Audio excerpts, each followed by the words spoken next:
¿Qué está ocurriendo con Bitcoin? ¿Por qué ha subido un 15% en la última semana y el mercado cripto en general anda en máximo FOMO? Es un buen momento para invertir. No voy a extenderme mucho en la respuesta y sin que lógicamente esto vaya a servir como un consejo financiero, lo voy a poner de una forma muy sencilla. Si aquellos grupos cripto de Telegram que tenemos están empezando a revivir, tu feed de redes sociales empiezan a aparecer los emojis del cohete, el emoji del fueguito, los criptobros parece que salen de la cueva porque han visto dos velas verdes. ¡Hemos vuelto! ¡Hijos de la gran! Que sepas que ya es tarde en este bus alcista. Aún así, quédate hasta el final que vamos a analizar qué es lo que está ocurriendo realmente y cómo podemos entender el panorama y aprovechar esta situación. Bueno, aquí en este índice que podemos ver es un índice que se conoce como el Fear and Greed o índice de miedo y avaricia. Este índice lo que tiene como objetivo, eso es un termómetro básicamente, sirve para medir el sentimiento predominante en el mercado. Específicamente el 0 sería el máximo miedo y el 100 sería la máxima avaricia. Ahora mismo nos encontramos en una zona cercana a los 70. Y hay una gran frase de uno de los mejores inversores de la historia, de Warren Buffett, que dice: ten miedo cuando los demás sean codiciosos y sé codicioso cuando los demás tengan miedo. A pesar de que este índice realmente, como otros muchísimos índices, no es 100% infalible, este índice suele ser mucho mejor para detectar suelos de mercado y no techos de mercado.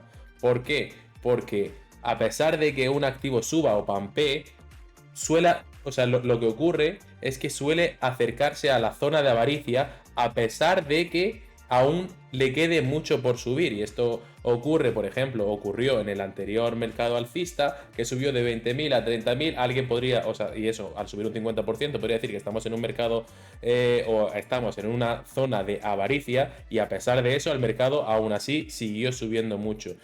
¿Por qué decimos que es mejor para detectar suelos? Y es que lo que ocurre es que las acciones tienden a revalorizarse.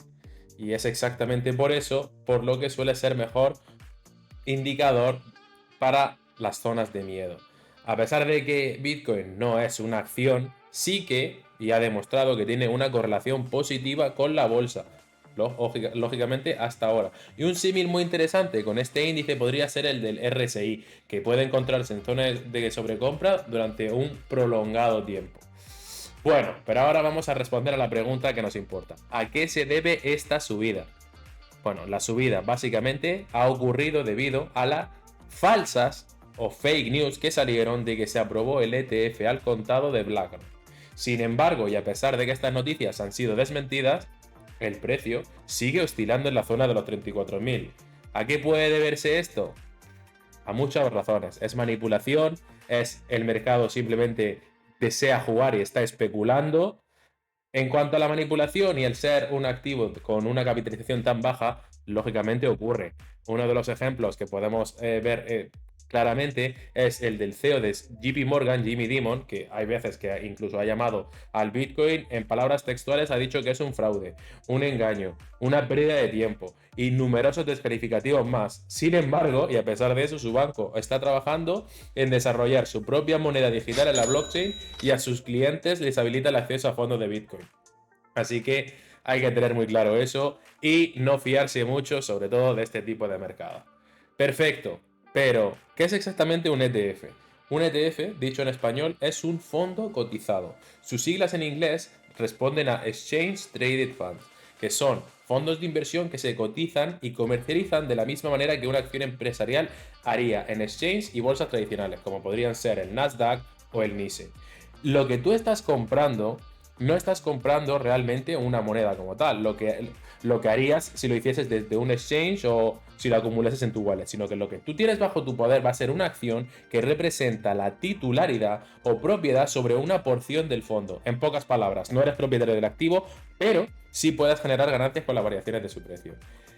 En cuanto a lo que nos respecta en este vídeo, existen tres tipos principales de ETF de Bitcoin. Aquellos que se respaldan con algo físico, con un respaldo sintético y con un respaldo cripto. El respaldo físico está respaldado o apalancado sobre un Bitcoin real, mientras que los ETF con un respaldo sintético poseen contratos derivados de Bitcoin. Y los ETF cripto poseen acciones de empresas que participan en Bitcoin. Esto de los ETF no es realmente nuevo. Esto ya se ha intentado desde, si vamos al pasado, en el año 2013 fue el primer intento fracasado de conseguir un ETF de Bitcoin. En el 2018, no hace tanto, hace 5 años, en un solo día, la SEC, que se responde a la Comisión de Valores o el custodio de los valores de Estados Unidos, rechazó un total de 9 propuestas en un solo día para crear este tipo de producto en el mercado financiero estadounidense. Para aquel entonces, la organización estaba dirigida por el regulador Jake Layton, quien afirmaba que los mercados de criptomonedas eran vulnerables a la manipulación. Y el primer ETF que se aprobó fue en el 2021 bajo el mandato de Gary Gensler, a día de hoy es el presidente de la SEC, que aprobó el primer ETF de futuros de Bitcoin en Estados Unidos, que fue en el 2021 bajo el nombre de ProShares Bitcoin Strategy ETF o sus siglas BITO. Gary Gensler, que no olvidemos que muchas veces ha dicho de que está en contra de los ETF, algo curioso para haberse ofrecido como asesor de Binance en 2019, ¿no creéis? Pero bueno, vamos a ir directamente al turrón. Y hay que tomar en cuenta que estos productos financieros, estos ETF, tienen sus propios precios de mercado. Es decir, a pesar de que siguen el mercado de Bitcoin, su valor no es el mismo que el de una moneda. Todo ETF va creando, conforme a su oferta y demanda, su propio mercado. Un valor único puede ser más caro o más barato que el activo al que está anclado.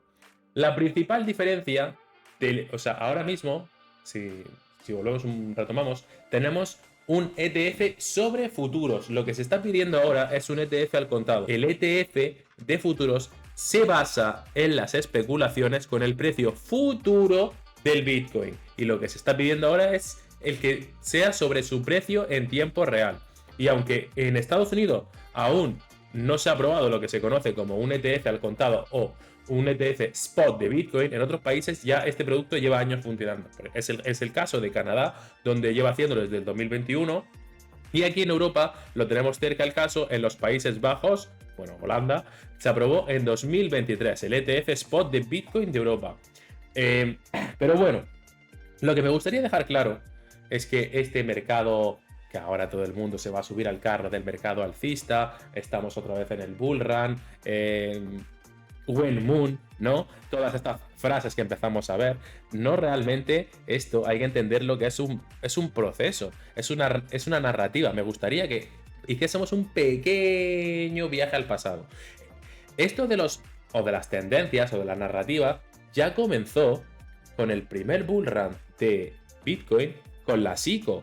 ¿Qué era la SICO? Era aquellos proyectos que lanzaban su token o iban a lanzar un proyecto de blockchain. Aquellos que hacían una ronda de financiación, lo que sería los inversores que participaban en las primeras rondas, en las preventas o pre-sale, lograban multiplicar y por mucho su patrimonio. Esto hizo que muchas empresas se sumasen a ese carro y muchos especuladores llevasen su atención al mercado cripto. Y el segundo bull market se produjo con la narrativa de los DeFi o exchanges descentralizados y algo que seguro que a muchos les suena, los NFTs. Que cuánta tralla nos han dado con los NFTs. Pues sí, esto al final, el ETF al contado, no deja de ser otra más de las narrativas para impulsar un mercado que lógicamente es algo cíclico y es algo que ocurre.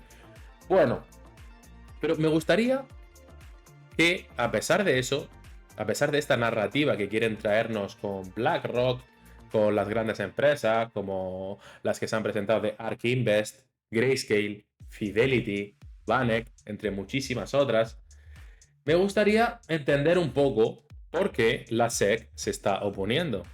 Para ello, voy a lanzar una pequeña reflexión. ¿Cuál es el argumento que la SEC utiliza para rechazar los ETFs al contado?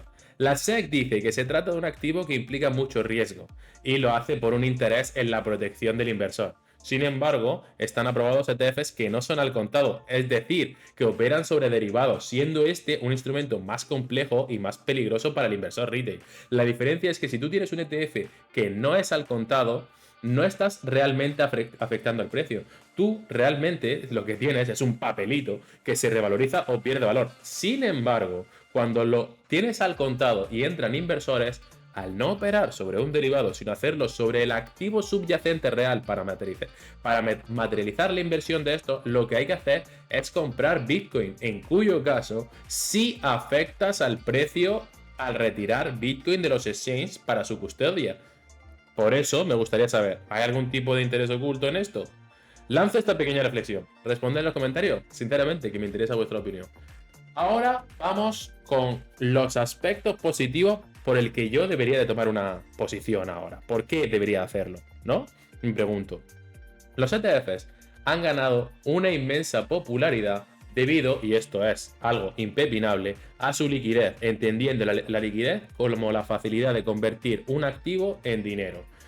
Otro de los posibles beneficios que podremos encontrar aquí es que, lógicamente, hay muchos o grandes fondos institucionales, así como inversores retail con mucho dinero, que no pueden tocar o no quieren tocar algo que no esté regulado. Y estas son palabras de uno de los grandes dentro del mundo blockchain, que se llama Paul Brody. Otro aspecto positivo, y es que estará bajo un marco regulatorio y existirá un custodio.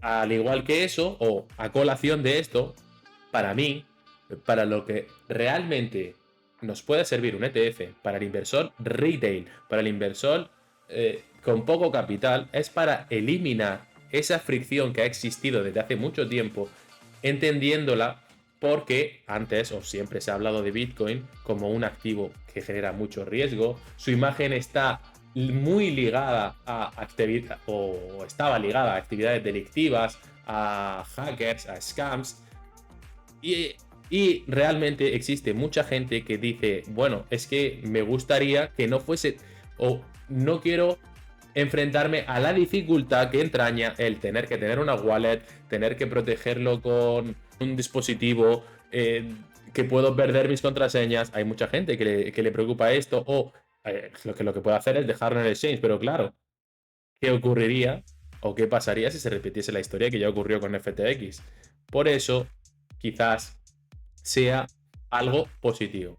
En cuanto a los aspectos negativos, me gustaría que, a pesar de que hay ahora mismo mucha gente que se sube al carro de que Bitcoin se va a ir a los $100.000 o más, que están aprovechando la reciente subida y el sentimiento reinante, hay que ser responsable y hay que basar estos comentarios en evidencias objetivas. Incluso, aunque este ETF al contado se lanzase, que en mi opinión creo que es algo que va a ocurrir, no veo ninguna evidencia directa de que los inversores institucionales, solo por el hecho de que salga, vayan a meter ahí todo su capital. El mercado de criptomonedas creo que aún tiene que luchar mucho por recuperar la confianza de los participantes y sobre todo de los inversores institucionales. Y eso son palabras exactas de JP Morgan. El comercio de ETFs, otro de los aspectos negativos que podemos encontrar, y es que nosotros ahora mismo nos encontramos en un periodo a nivel macroeconómico o a nivel geopolítico en el que se ha visto una gran facilidad para gente que está en zonas de conflicto poder irse a otros países y no perder su capital. Ahora, ¿qué ocurriría si tu capital no lo tienes dentro de esta criptomoneda en la que tú te estás refugiando? Uno, tienes gastos operativos, tienes gastos de operar con el fondo, tienes comisión de trading, y esto que ocurre cuando compras o vendes el ETF en la bolsa, tienes el spread, que es la diferencia entre el precio de compra y de venta, y depende mucho de la liquidez del fondo. Claro está, no vas a tener que pagarle la comisión de Bitcoin que se le suele pagar a los mineros, pero que a día de hoy no es tanta. En ese sentido, también lo que te puede ocurrir es que se te puedan bloquear las operaciones, puede haber una censura de inversionistas e incluso un congelamiento de fondos por investigaciones. Lo cual me resulta gracioso, pues la idea con la que nació Bitcoin fue para huir de un sistema tradicional centralizado.